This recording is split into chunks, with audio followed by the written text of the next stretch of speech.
Welcome to Starbound's second channel. My name is Veronica and I'll be your narrator today.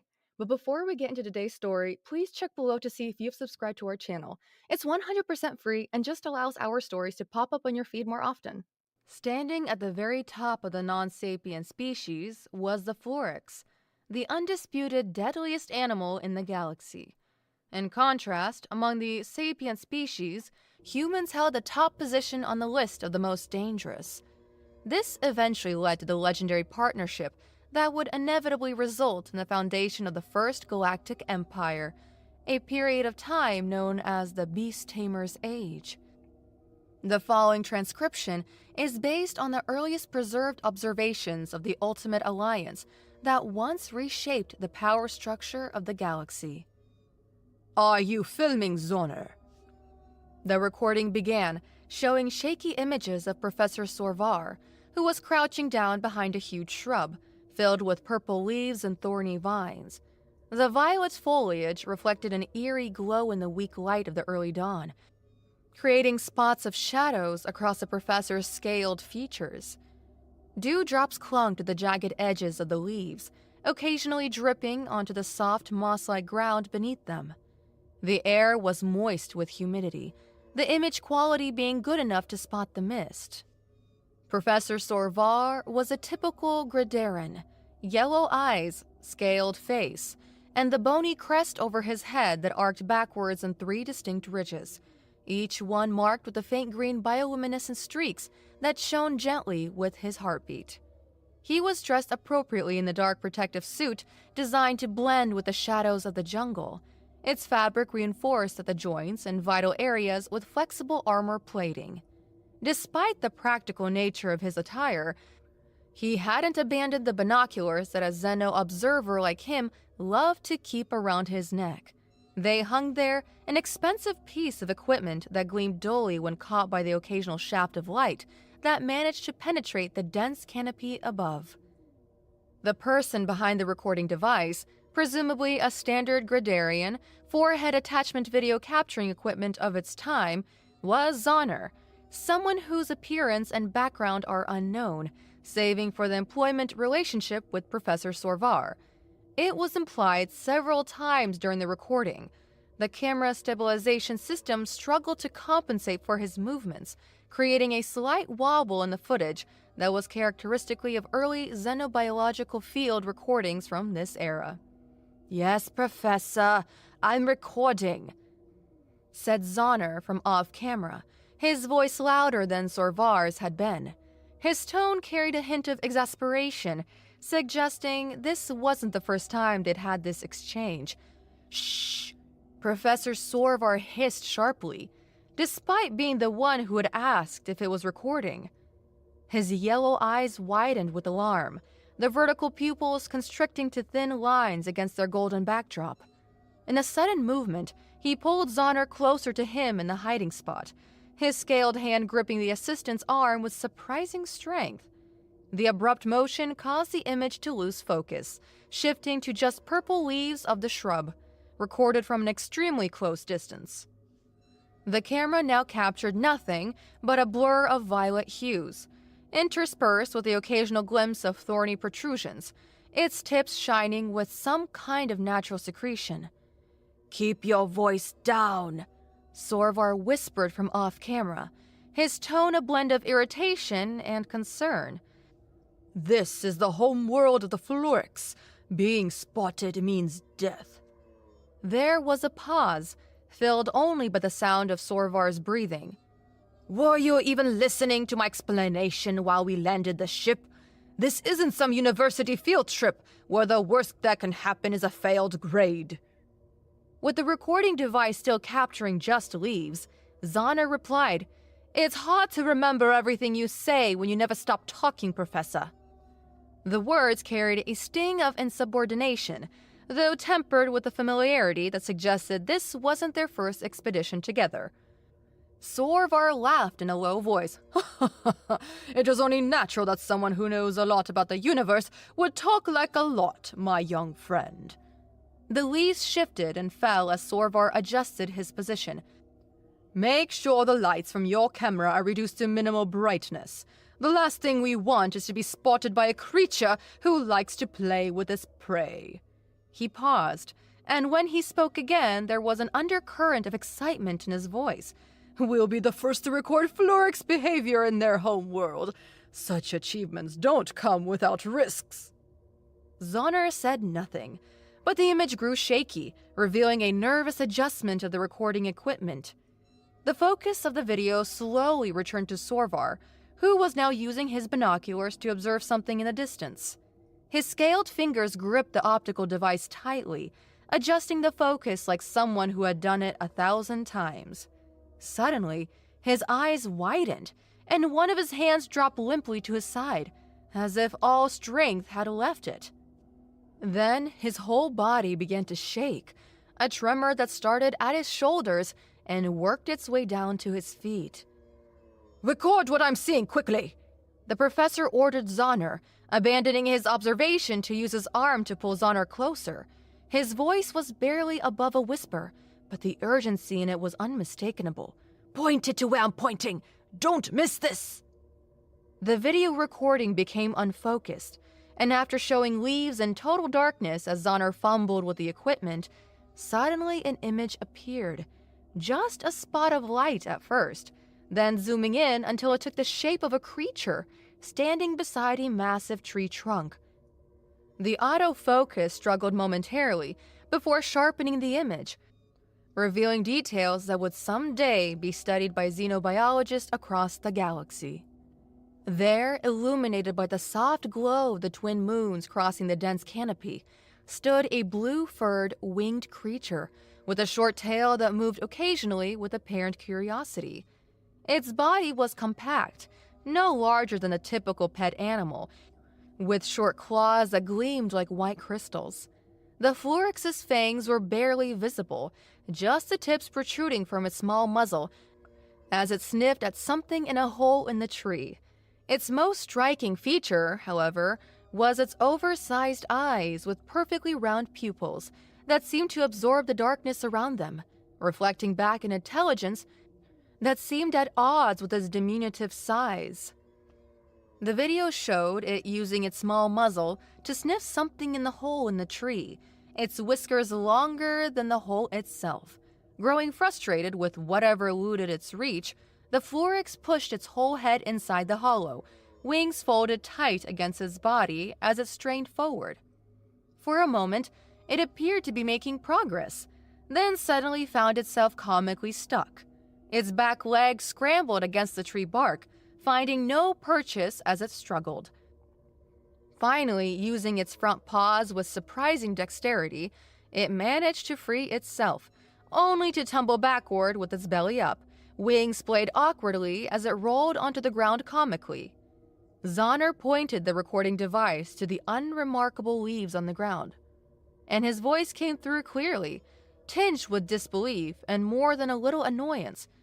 "Are you serious, Professor? I can't believe all those warnings and serious talk was because of that clumsy, cute creature. You made it sound like we were hunting apex predators, not filming the galaxy's equivalent of a stuffed toy." The professor began to explain, "If you would just listen." But Zahner cut him off. "No, you listen.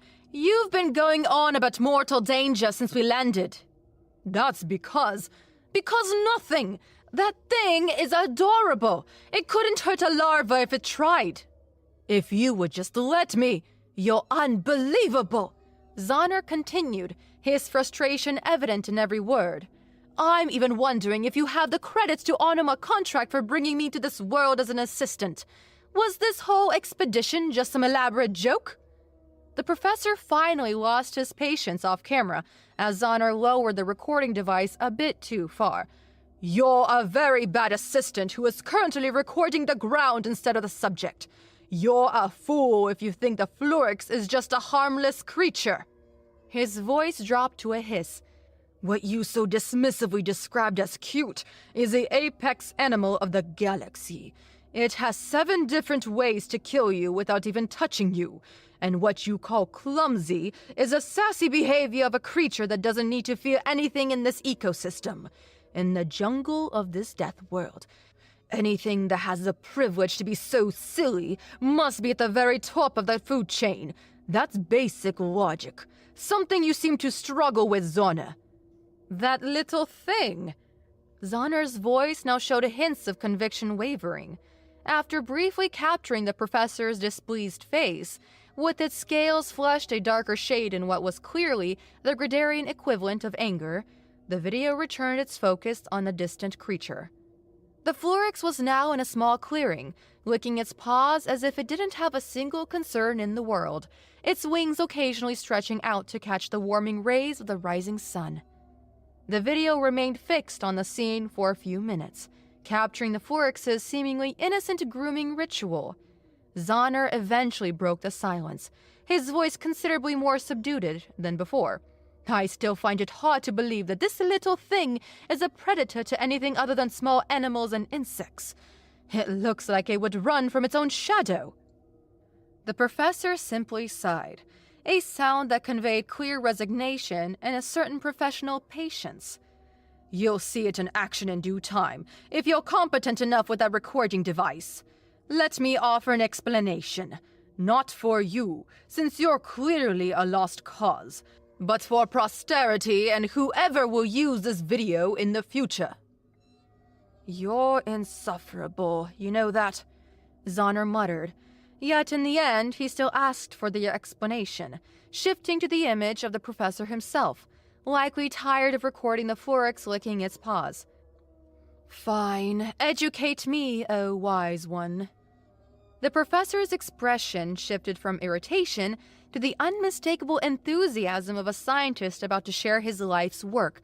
Record the horizon behind me, he ordered, pointing with a scaled finger. The image shook as Zonner adjusted his position, then moved to what looked like a mountain in the distance. Still dark in the very early morning. 2 moons of different sizes shone bright in the background, one tinged with amber, and the other a pale blue, casting competing shadows across the landscape. What's so interesting about that mountain? Zonner asked, confusion evident in his voice. All I can see is more purple leaves and rocks. Of course, the professor said, his tone suggesting he expected nothing less. The most important thing are always hidden from eyes of fools, even if one said fool is looking directly at it. There was a smug satisfaction in his voice that suggested he enjoyed these moments of intellectual superiority. Zonner just sighed, the camera wobbling slightly with the exhalation. The professor finally relented and explained, the thing we're looking is not a mountain, but the very reason why the Florix evolved to be the galactic apex predator. The image shifted back to the professor, who was now fully in his element, eyes bright with passion. Such mountains exist everywhere on this planet, he explained, making quotation marks with the scaled fingers. They are actually flagships that crash-landed on this world after a space battle in the past so distant that no smart species remembers it. The wrecks have become a part of the landscape, overgrown and weathered until they're undistinguishable from natural formations to the untrained eye. The professor leaned closer to the camera, his voice dropping to the conspiratorial whisper. The Florix, at some point in their evolutionary path, learned to drink the fluid that leaked from the ship's cores. And not only did they not die from exposure to what could have been lethal radiation, but they gained a range of abilities from it. Abilities they've had 500 million years to refine and perfect. The core fluid mutated them, changing their DNA in ways I'm still trying to understand. Are you saying, Zonner finally asked with a shaking voice, that the Florix is an artificial species? The professor laughed, a genuine sound of amusement this time. No, they aren't artificial. They're a natural species that evolved in an unusual environment with access to strange and age-core fluid that shaped them into what they are today. The universe is full of such oddities, Zonner. That's what makes xenobiology so fascinating. It's strange that you know so much about this, Zonner said, the camera zooming in on the professor's face, capturing every scale and wrinkle. Have you come to this world before? The professor's expression changed subtly, something dark passing behind his yellow eyes. "Perhaps you're not a lost cause after all, Zoner. You're at least a bit observant." He nodded slowly, his crest lowering slightly in what appeared to be a gesture of remembered pain. "Yes, I've been here before, with a full research team. We were spotted by a Florix." He swallowed hard, the scales on his throat rippling with emotion. "I was the only survivor." The image shook as Honor presumably reacted to this revelation. The professor continued, his voice distant. "I wasn't even able to recover their research and was forced to leave the planet. Such a pity," he said, the last words with a detachment that suggested years of emotional suppression. "So I'm expendable?" Zoner asked, fear evident in his voice. The camera wavered, suggesting his hand was trembling. "No, no," the professor quickly assured him, though his tone wasn't entirely convincing. "I wouldn't be happy if anything happened to you, Zoner. You may be irritating, but you're a decent assistant when you actually listen." He fixed Zoner with a stern look. "I just won't be particularly sad either if you ignore my warnings and get yourself killed by the cute, harmless creature. Your choice, really." Zoner started to say something, perhaps a retort or a resignation from his position, when suddenly the professor grabbed his binoculars, raising them to his eyes with such speed that the movement was barely captured by the camera. He stared with wide eyes at the Florix, his breath catching audibly. "Hurry, capture this!" he whispered urgently, reaching out to adjust the direction of Zoner's camera. "Something's approaching the Florix! We can't miss it!" There was a mixture of excitement and what might have been fear in his voice as the camera swung widely to refocus on the small blue creature in the distance. The Florix was now alert, its playful demeanor vanishing in an instant. Its ears flattened against its head, and its wings unfurled slightly in a defensive posture as it stared intently at a section of a dense jungle where the shrubs were moving erratically. The motion sent small creatures fleeing into the air, their translucent wings shining as they reflected the early morning light. The Florix remained perfectly still, its only movement the occasional swing of its tail and the steady rise and fall of its chest. From behind the thrashing vegetation emerged a bipedal creature with a patch of fur on the top of its head. It was dressed in garments of green and black that offered no camouflage whatsoever in the world of purple leaves. Its exposed skin was a pale tan color, contrasting sharply with the vibrant hues of the Death World jungle. The creature moved with confident strides, seemingly unconcerned about making noise or concealing its presence. It stood much taller than the Florix, with long limbs and an upright posture that spoke of higher intelligence. The camera suddenly swung back to the professor, who was visibly agitated. His scales had darkened with excitement, and the bioluminescent streaks on his crest were blinking rapidly. "Don't you dare miss a single moment to record me anymore," he ordered in a low, intense voice, grabbing Zoner's arm so tightly that the camera shook. "We can't miss this, even if it cost our lives. A human and a Florix just met in the wild. Can you freaking believe it?" The professor's usually measured tone had given way to raw enthusiasm, his final words almost a reverent whisper. "A human?" Zoner asked, confusion evident in his voice as he returned the camera to the Florix and the newly identified creature. Wait, Professor, you shouldn't bet other people's lives for your recordings like that. I didn't sign up to die for xenobiology." "Shut up!" the professor snapped, not taking his eyes off the scene unfolding before them. "We can't miss this. We're about to record the two most dangerous creatures of the galaxy meeting. This video alone would be worth more than the lives of 100 incompetent assistants." There was no hint of humor in his voice, just cold calculation and scientific fervor. The microphone picked up the audible sound of Zoner swallowing hard as he tried to keep the camera focused on the two alien creatures. He didn't even point out that the professor had just thrown the name human into the conversation without explaining what it was. too focused on keeping his hands steady as the tension in the clearing mounted. The Florix was the first to make a move. Its eyes began to glow brightly with an eerie blue luminescence, intensifying until they were like twin stars in its small face. Suddenly, the image on the recording device was overtaken by static, distorting everything into unrecognizable visual noise. The audio captured a high-pitched whine that seemed to drill directly into the brain. Zahner moved the camera away in panic. Inadvertently capturing the professor doubled over, violently throwing up on the ground. The Gradaran scales had paled dramatically, taking on a sickly gray hue as he wiped his mouth with a trembling hand. "We're distant enough from the sonic wave to not be affected so much." The professor gasped between heaves. "Keep focus and resist the nausea. This is unprecedented footage." Despite his obvious discomfort, his voice still carried the unmistakable tone of excitement. Zahner didn't reply, but the video shakily returned to the Florix and human. Surprisingly, the human was laughing, casually spitting on the ground as if it merely clearing a bad taste from its mouth.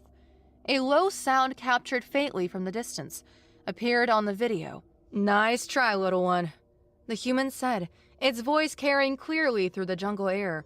"But we humans are more resistant than most, and I trained myself to resist psionic attacks." The creature's mouth formed what appeared to be a smile, a gesture that somehow seemed both friendly and predatory at once. "That was one of the 7 ways a Florix can kill from a distance," the professor explained, his voice still weak but steadying. "A psionic wave. It's deadly to most species in the galaxy. It disrupts neural patterns, causing immediate disorientation, followed by systematic organ failure." He wiped his mouth again, straightening up with visible effort. "The fact that this human barely flinched. Fascinating." Zahner said nothing this time, instead zooming in on the human's face. The creature was still laughing, staring intently at the little Florix. Its eyes, a striking shade of green, showed no fear, only curiosity and perhaps a hint of respect. The Florix, now serious, regarded the bigger creature before it with an intensity that seemed almost calculating, its earlier playfulness entirely gone. "Should we leave?" Zahner whispered, his voice barely audible in the recording. "That thing nearly killed us from here." The professor just shushed him with an impatient gesture. "I want to see what the human does when the voices speak in his head. This is the real test." The eyes of the Florix began to glow again, this time emitting a deep red light that seemed filled with malevolent intent. Zahner's voice suddenly came through, confused and alarmed. "Who is that? Why are you asking me to shoot the professor?" His breathing became rapid and shallow, the camera wobbling dangerously in his grip. The professor turned to him, his typical detachment momentarily replaced by concern. "You're not the target. It should be easy for you to ignore the voices. They're just overflow from the main attack." He glanced back toward the human. "The human must be experiencing hell right now, with hundreds of voices in its head telling it to kill itself. It's a psychological assault that few species can withstand." Zahner, visibly shaking in fear, began to stammer.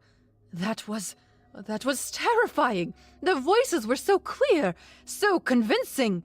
"Capture the human's face." The professor cut him off, pointing urgently. "This information is invaluable. We need to document its reaction." The shaking image zoomed in on the human's face again. Remarkably, the creature seemed unperturbed, though beads of sweat had formed on its brow. Its voice carried again from the distance, slightly strained but still casual.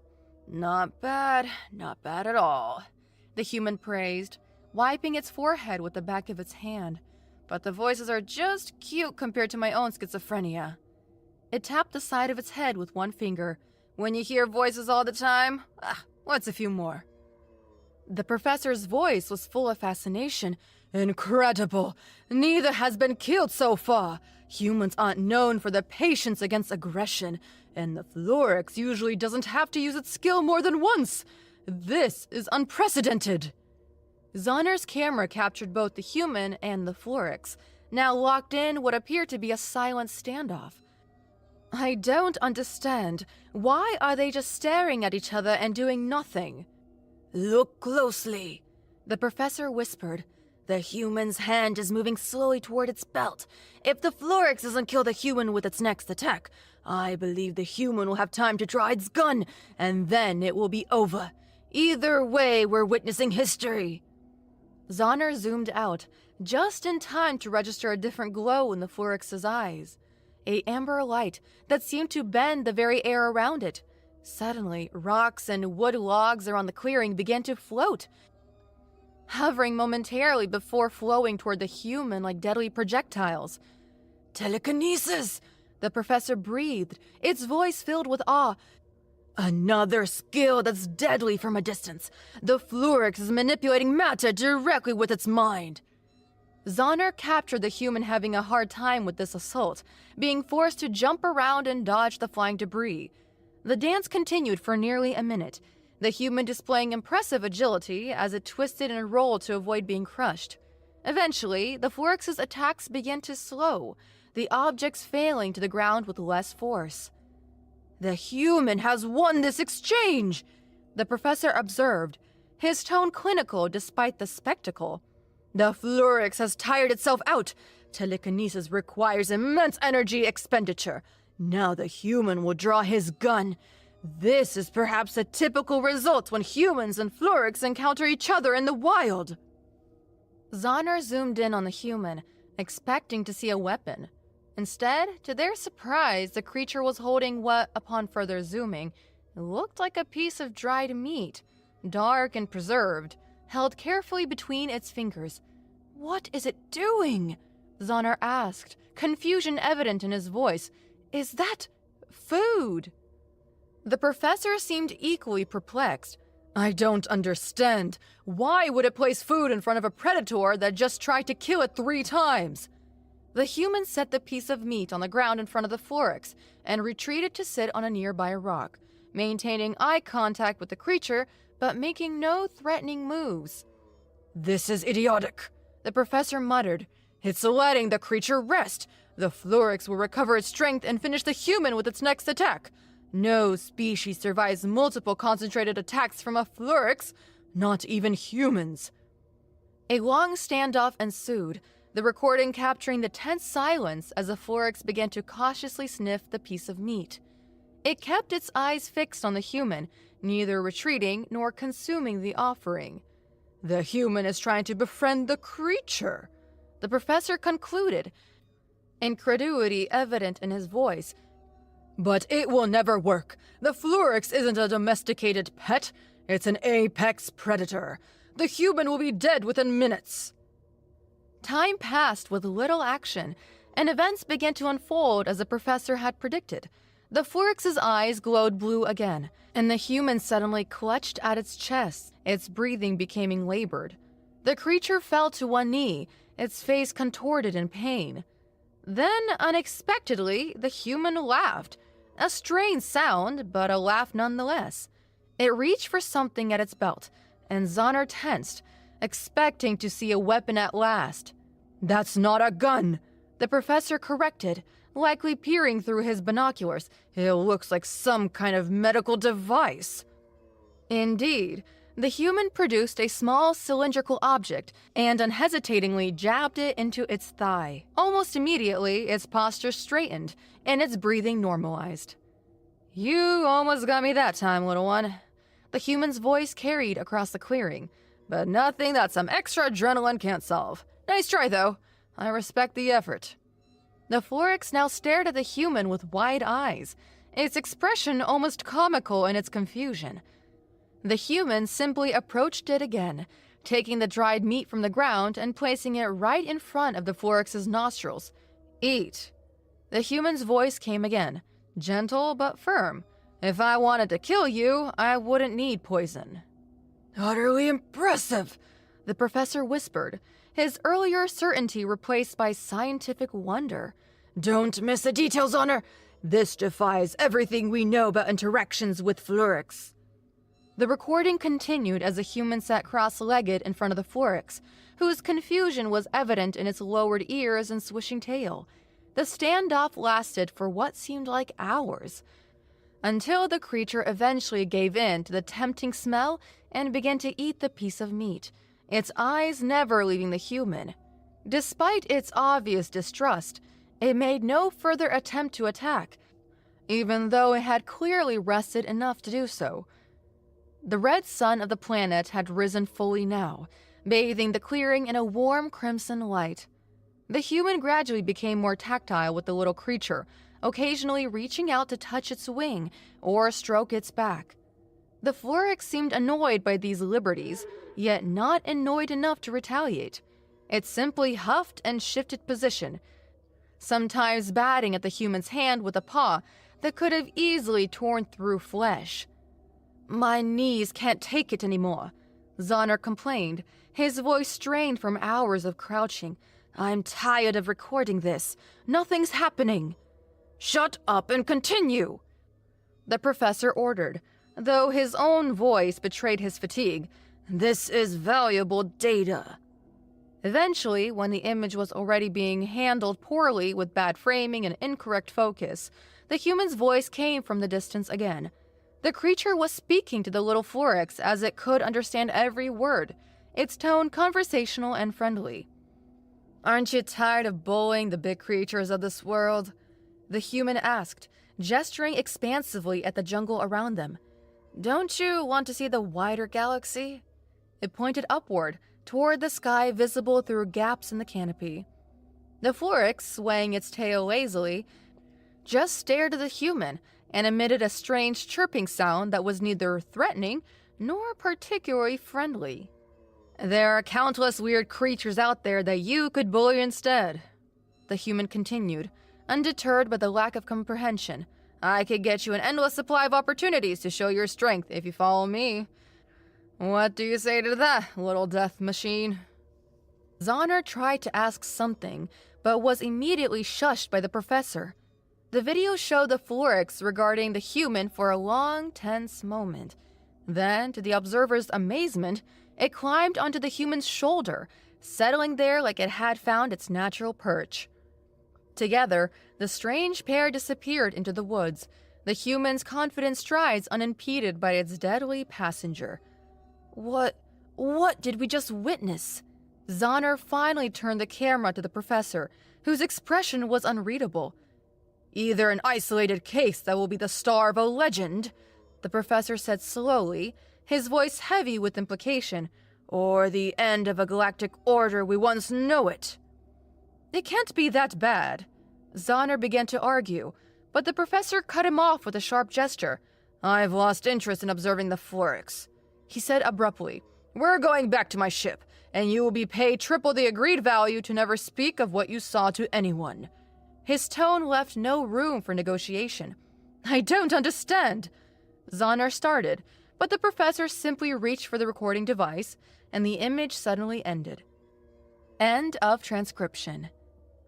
According to historical records, this footage remained classified in the Xenobiology archives for nearly 300 cycles before being released to the public. By then, the alliance between humans and Fluorix was already the foundation of the most formidable military force the galaxy had ever known. What began as a chance encounter in a purple jungle eventually reshaped the power balance of the known universe. The symbiotic relationship defied all previous scientific understanding. Humans provided the Fluorix with the adventure and the challenge they craved, while the Fluorix offered humans protection and abilities that no technology could replicate. It was a partnership built not on domination, but on mutual respect between species who recognized something of themselves in each other. Professor Sorvar's subsequent career was marked by controversy. His insistence on the dangers of the human-Fluorix alliance was dismissed as paranoia by the Scientific Council, who considered the footage a carefully staged hoax. By the time the Council acknowledged the truth of his warnings, the first beast tamer outpost had already been established on 8 worlds. As for Zahner, rumors persisted that he broke his agreement with the professor and sold copies of the footage to several xenobiological institutes. These rumors were never confirmed, but the assistant disappeared from all public records shortly after the expedition. Whether by choice or force, remains one of the enduring mysteries of the early beast tamer age.